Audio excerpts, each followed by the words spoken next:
કલ્પના કરો, તમે સવારે ઘરેથી નીકળો અને થોડાક જ કલાકોમાં આખું શહેર દરિયામાં ફેરવાઈ જાય. રસ્તા ક્યાં છે તે જ દેખાતું ન હોય અને 12 થી 14 ફૂટ ઊંચી બસો પણ પાણીમાં ગાયબ થઈ જાય.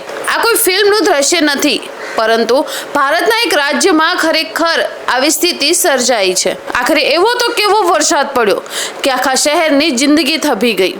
શું હવે આ સ્થિતિ વધુ ખરાબ બની શકે છે? અને સૌથી મોટો સવાલ, શું આવી ઘટના બીજા રાજ્યોમાં પણ બની શકે છે? આ બધું જ જાણીશું વિડીયોના અંતમાં, કારણ કે છેલ્લી માહિતી તમને ચોંકાવી દેશે. ઓડિશામાં છેલ્લા કેટલાક દિવસોથી સતત ભારે વરસાદ પડી રહ્યો છે.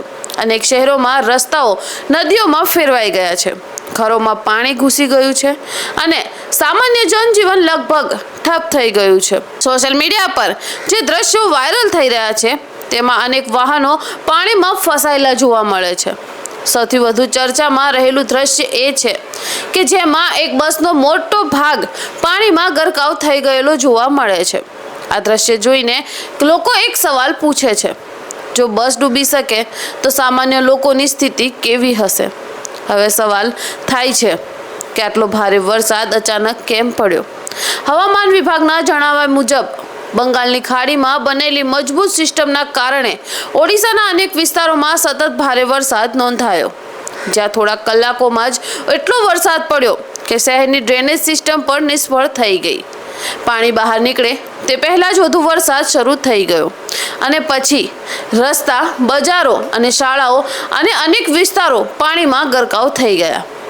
વિચાર કરો, તમારા ઘરમાં અચાનક પાણી ઘૂસી જાય, વીજળી બંધ થઈ જાય, ખાવા પીવાનો સામાન ખૂટવા લાગે અને બહાર નીકળો તો કોઈ રસ્તો જ ન હોય.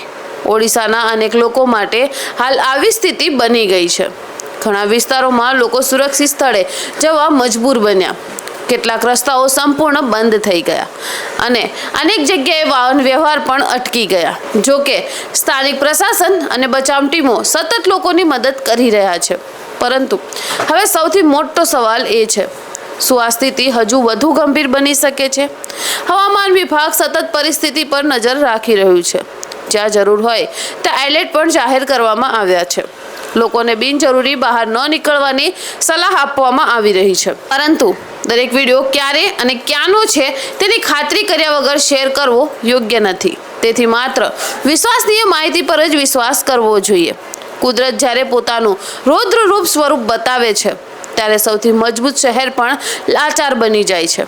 ઓડિશાની આ ઘટના ફરી એક વખત યાદ અપાવે છે, ભારે વરસાદ ક્યારેય હળવાશથી ન લેવો જોઈએ.